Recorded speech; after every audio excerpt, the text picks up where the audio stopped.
因为这奥运的加持，即马台湾羽毛球是长时行，也毋过今年到今呢，这羽毛球计数已经起3届啊。即马一桶球上悬是起100块，有民众怨叹这开销有影是有较大。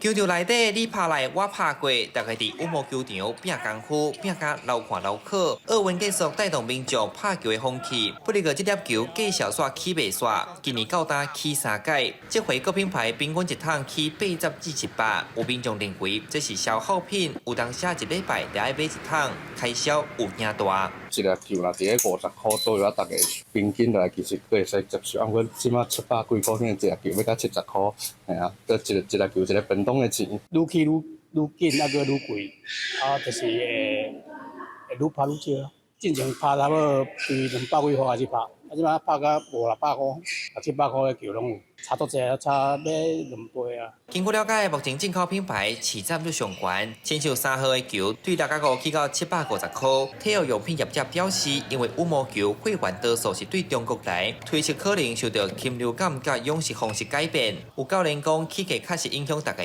拍球的意愿。以前每天打，现在可能就一个礼拜打3次，就减半这样时间。对啊，大家都有这种状况。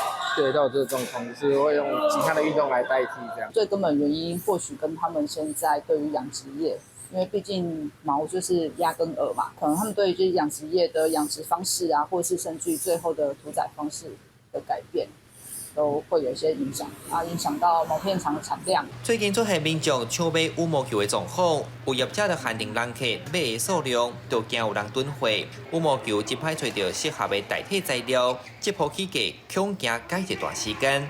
记者李松台南采访报道。